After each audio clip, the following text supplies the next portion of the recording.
क्या आपने कुछ notice किया है? No one's obsessed with Labubus anymore. No one's posting 5 stories a day about their matcha whisk.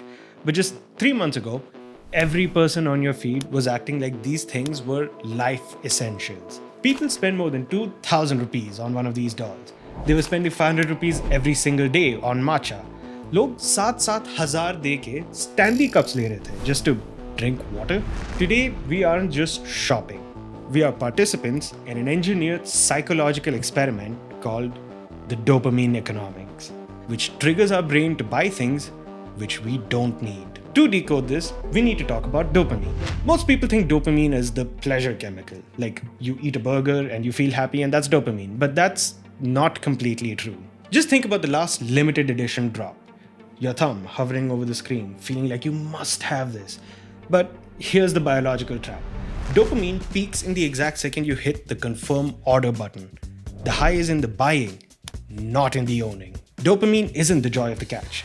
It's the fever of the chase. This is why the package sitting at your door 3 days later feels boring compared to the excitement of clicking the buy button. That is the 72-hour hangover. Once the high dies, your brain demands another hit. So you buy something else. You are running on a treadmill spending more and more money just to stay at the exact same baseline of happiness. So here's why this is dangerous in 2026. Apps have completely deleted the friction. If our parents wanted to buy something, they had to physically walk to the market. That walk gave the rational brain time to kick in. Today, 10-minute delivery apps and one-tap payments have completely bypassed that logic. So you aren't making a financial decision. You're just reacting to a chemical spike. I mean, तुम लोग ये बताओ कि why on earth are people spending 3,000 to 6,000 rupees on a plastic charm or a water bottle? If you try to look at it rationally, it makes no sense. But dopamine economics doesn't work on logic. It works on social signaling. ये products नहीं है, ये digital badges है. Proof that you are relevant, that you belong to the right aesthetic. But for a badge to have value, not everyone can have it. And that's why brands manufacture scarcity by using scarcity tactics. Like when you see only 50 pieces left or drop ends at midnight, they aren't just selling you a product. They're threatening your status. Your brain views missing the trend the same way our ancestors viewed being kicked out of the tribe. But here's the catch. Trends in 2026 have the lifespan of a mosquito. They die in 14 to 21 days. So by the time your new viral item arrives and you post that one story, the internet has already moved on to the next thing. And how do we justify this? By using the biggest psychological hack of the decade. Girl math. Brands love girl math because it removes the pain of buying. So when you buy a 50,000 rupee bag and justify it by saying I'll use it for 500 days, so it's only going to cost me 100 rupees a day, you're ignoring the opportunity cost. That 50,000 could have been an emergency fund or an investment in a mid-cap that grows while you sleep. Instead, it's a depreciating asset in your closet. And who is pushing this narrative? The influencers. Influencers today have moved beyond reviews. They'll film a day in the life video in a rented sea-facing apartment in Bandra using PR packages that they got for free, telling you to treat yourself because you deserve it. This is lifestyle gaslighting. They make you feel like your normal life, the one where you save money and eat home-cooked food, is not enough because it doesn't look like a Pinterest board. They'll even call a 30,000 rupee designer belt an investment. Let's be honest here for a second. A belt is not an investment. A belt is an expense. We see these creators unboxing 2 lakh rupee hauls and we think that that's standard. We forget that for them, the haul is the job. For you, the haul is a month's salary. That leaves you trying to fund a celebrity lifestyle on a junior associate salary. The math just doesn't add up. We are living through a compounding disaster. When you buy a 15,000 rupee concert ticket for a band you barely know or a 50,000 rupee phone on EMI, you aren't just paying later. You're pre-selling your future. Think about this. How many days of sitting in an office, dealing with a boss, or commuting in traffic does it take to pay off that one swipe? In fact, 70% of iPhones in India are now bought on EMI. We see these 10 to 20k hauls and think, iski life to must hai.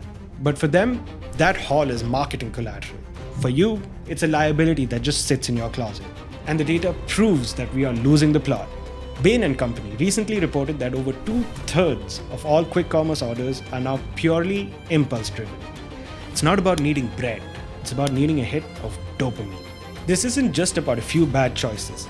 It's a systematic shift where TransUnion CIBIL is seeing nearly half of all new borrowers coming from Gen Z, and most of them aren't starting with a home loan or a car.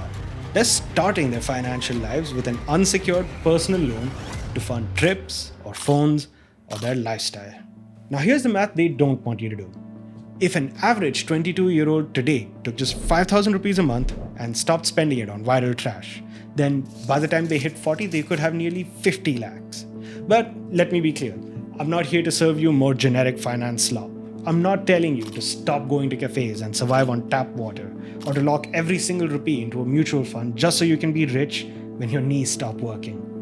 Money is meant to be enjoyed, but the brutal truth is you aren't spending money because you enjoy it. You're spending money because you're addicted to it. You are trading your freedom for a temporary like on an Instagram story. So, how do we fight back against dopamine economics? How do we stop ourselves from being a victim to our own brain chemistry? It's not about never buying anything, and it's definitely not about hacking the hacker. Try these. First, the 72-hour rule. Whenever you see something viral that you suddenly need, add it to your cart, but do not check out. Wait for at least 72 hours. Like we discussed earlier, the dopamine spike will crash by then. And if you still want it after 3 days and you can afford it in cash, then buy it. 90% of the time, you'll look at your cart on day 3 and be like, why did I even want this? Next, stop reading price tags in rupees. Instead, start reading them in hours of your life. If you earn 50,000 rupees a month, then you make about 250 an hour. So that 15,000 rupees sneaker drop isn't just 15,000 rupees. It's 60 hours of your working life. You are literally trading an entire work week of your actual life for a pair of shoes that will be out of style next month. Third, audit your social signals. Ask yourself, am I buying this because I like the product or because I want people to see me with it? If the answer is the latter, then you are paying a tax on your own insecurity. Just stop letting the brands and algorithms decide your net worth. Reclaim your dopamine and your future. Thanks for watching, and for more sensible finance, remember to subscribe and hit that notification bell. I'll see you next time.